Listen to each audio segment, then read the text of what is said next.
তাড়াতাড়ি হাওয়াই চলে ওগো কলেরই বিধান। একদিন বিনা কলে হাওয়াই চলতো নবী সুলাইমান, মোরা সেই মুসলমান। আমার ভাইরা দিন দিয়ে কথাগুলো বুঝবেন। নবী সুলাইমান আলাইহিস সালামকে আল্লাহ রাব্বুল আলামিন পুরো পৃথিবীর রাজত্ব পাওয়ার ক্ষমতা দিয়েছিলেন। 2 নাম্বার বাদশা জুলকারনাইনকে আল্লাহ পাক পুরো পৃথিবীর রাজত্ব পাওয়ার ক্ষমতা দিয়েছিলেন। এই পৃথিবীর জমিন 1 নয় 2 নয়, বাদশা জুলকারনাইনকে আল্লাহ পাক 1600 বছর হায়াত দিয়েছিলেন। বলুন সুবহানাল্লাহ। আপনার আমার বাপ দাদা 14 গোষ্ঠীর হায়াত এক জায়গায় করলে 1600 বছর হবে? জোরে বলেন হবে? হ্যাঁ, বাদশা জুলকারনাইন সূর্য উদয় হতে সূর্য অস্তগমন পর্যন্ত, পূর্ব থেকে পশ্চিম পর্যন্ত পুরোটা পৃথিবীর ক্ষমতা আল্লাহ বাদশা জুলকারনাইনকে দিয়েছিলেন। একটা মজেদার ঘোড়া ছিল বাজার, পৃথিবী ভ্রমণের জন্য এই ঘোড়ায় চড়ে সাবুত মারলে এক এক কদমে হাজার হাজার মাইল রাস্তা পাড়ি দিত।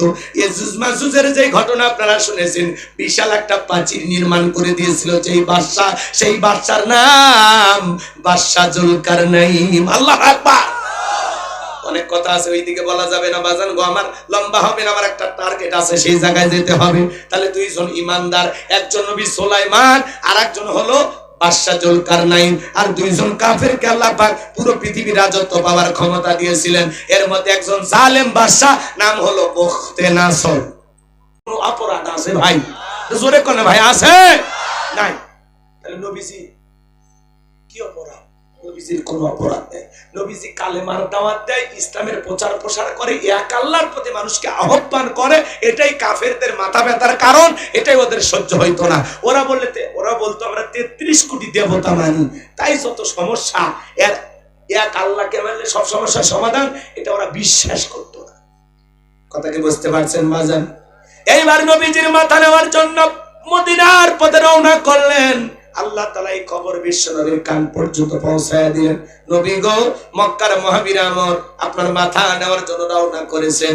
নবীজি আমার টেনশনে পড়ে গেলেন, কি করা যায়? সাহাবায়ে কেরামদেরকে ডেকে বলেন, আমার সাহাবীরা শোনো, মক্কার মহাবীর আমর আমার মাথা নেওয়ার জন্য রওনা করেছে, তোমরাই বলো কি করা যায়? হযরত ওসমান রাদিয়াল্লাহু তাআলা বলেন, আপনি আল্লাহর এত বড় পয়গম্বর, আপনি আল্লাহ তাআলার কাছে দোয়া করেন, ওই মক্কার মহাবীর আমর আপনার কাছে পৌঁছার আগে ওর হাত পা যেন আল্লাহ প্যারালাইজ করে দেয়, আপনার কাছে পৌঁছার ক্ষমতা যেন না থাকে। নরম মানুষ দোয়ার পক্ষে। হযরত ওসমানের কথা শুনে বিশ্বনবী হাত তুলে দোয়া করা শুরু করে দিলেন। আমার নবীজি দোয়া করে বলতেছেন, আল্লাহ ওই মক্কার মহাবীর আমর আমার কাছে পৌঁছার আগে ওরা হাত পা, এতটুকু শুধু বলেছেন। আমার আল্লাহ দেখে বলে, জিবরাইল আর করিস না দেরি, আমার বন্ধুরে জানায়া দে তাড়াতাড়ি। আমি আল্লাহ পাক শুধু 2 হাত দোয়া করার জন্য দেই নাই, মাঝে মাঝে জালিম আর বেঈমানদেরকে সাইজ করার জন্য 2 হাতে লাঠিও তুলে নেওয়া লাগবে। বলেন আল্লাহু আকবার। জিবরাইল এসে বলে, নবী দোয়া কবুল হবে না, আপনি হাত নামান। নবীজি তখন হাত মুখে না লাগায় হাঁটুর উপরে রাইখা দিলেন। আমরা অনেকে দোয়া করি আর এরকম দড়ি পাকায়, আছে না? না, অনেকে দোয়া করে আর পেশার মাপে। কথা কয় না গো? অনেকে চুপচাপ এরকম মুনাজাত করে না, ধরে থাকে। আবার অনেকে দেখবেন মুনাজাত করার সময় হুজুর খালি দোয়া করতে আছে, ও চুপচাপ কোনো হাত তোলে না। হুজুর যখন বলে আমিন, তখন বলে আমিন। হুজুর আজকের মুনাজাত শেষ। কথা কয় না? ও কি দোয়া ধরছে ভাই? জিবরাইল এসে বলেন, নবী দোয়া কবুল হবে না, হাত নামান। আচ্ছা আপনারাই বলেন তো বাজান, সব জায়গায় কি দোয়া দিয়ে কাজ? এই গ্রামের নাম তেলিজা। মনে করেন উদাহরণ দিচ্ছি কথা বোঝানোর জন্য।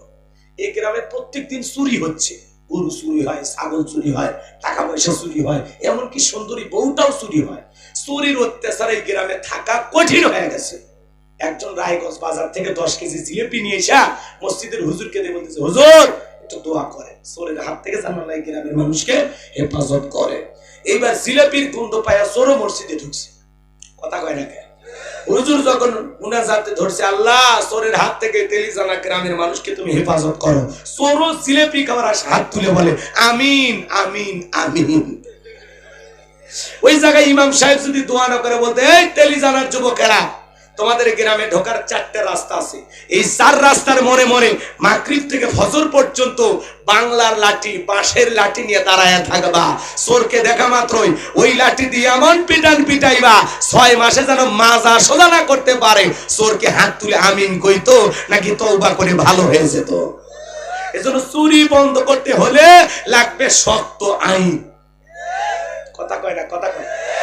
সেই শক্ত আইন আছে না নাই?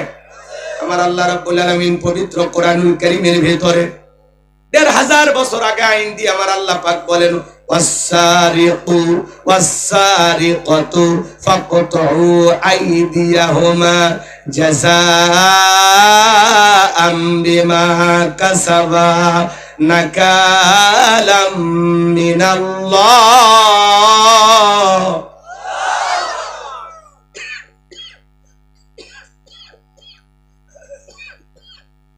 আল্লাহ রাব্বুল আলামিন বলেন, চোর পুরুষ হোক অথবা নারী হোক, আল্লাহর বিধান, আল্লাহর ফয়সালা। যদি অপরাধ প্রমাণিত হয়, চোরের ডান হাতের কবজি কেটে দাও। একটা চোরের হাত কেটে মিডিয়ার মাধ্যমে ফালাও করে যদি আমরা প্রচার করতে পারতাম, বাংলাদেশের সমস্ত চোরেরা তওবা করে আল্লাহর ওলি হয়ে যেত। কিন্তু কে শোনে কারো কথা? আজও গেল না মনের ব্যথা। এখন উচিত কথা যদি কই, পিঠের ওপর দিয়া যাবি মই। এই আনন্দে কিছু লোক কিনে খাবে বগুড়ার স্পেশাল দই। কথা বলেন ঠিক কি না? যত দোষ নন্দ ঘোষ, সত্যটা বললে দোষ, করলে অন্যায়ের প্রতিবাদ, নামটা হবে তোমার মৌলবাদ, নামটা হবে তোমার জঙ্গিবাদ। ১৫০০ বছরের আইন বর্তমান বিশ্বের নেতাদের কাছে পছন্দ হয় না। ওরা বলে এগুলো ব্যাকডেট, এগুলো চলবে না। এজন্য লন্ডন, আমেরিকা, ব্রিটিশের আইন দিয়ে সমাজ রাষ্ট্র পরিচালনা করা হয়। মনে রাখবেন, এই সমাজে চুরি, দুর্নীতি, টেন্ডারবাজি, চাঁদাবাজি যদি বন্ধ করতে চান, আল্লাহর আইন দিয়ে বিচার কার্য পরিচালনা করা লাগবে। খালি একটা টেস্ট করে দেন, একটা চোরের হাত কেটে খালি মিডিয়া দেখান, বাকি চোরেরা এমনি ভালো হয়ে যাবে। কিন্তু কথায় আছে, ওই যে সরিষাই যে ভুল, কথা কয় না। ওরা হাত কাটার আইন পাস করার আগে চিন্তা করে, ওরে বাবা, এই হাত দিয়ে আমি যে দুর্নীতি করি, আমারটাই তো আগে খারাপ হইবে। এই ভয়ে ওরা এগুলো আইন পছন্দ করে না।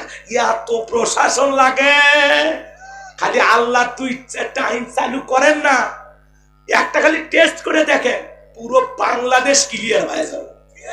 এত চুরি চিন্তায় বাংলাদেশের অহরহ জায়গায় ঘটতেছে। কথা কন, কথা কন। তাহলে বাংলাদেশে চুরি বন্ধ করতে হলে লাগবে কার আইন? জোরে বলেন কার আইন?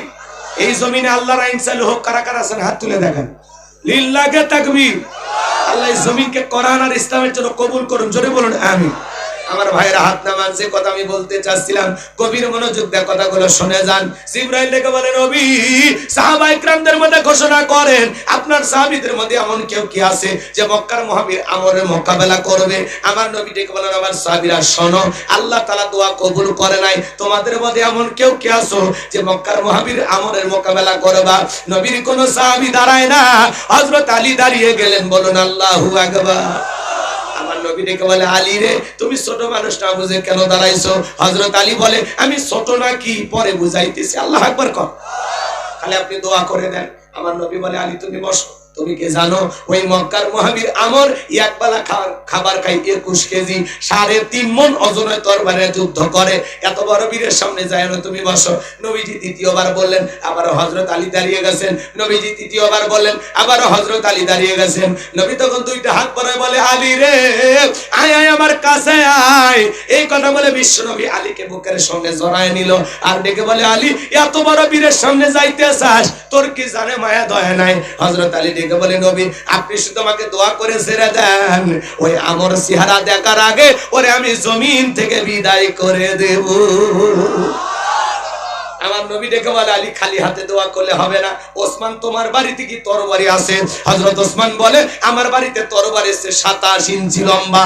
এখন তো তরবারির কথা শুনলে বলে জঙ্গি। কথা কন না কেন? হযরত ওসমান তরবারি এনে দিলেন।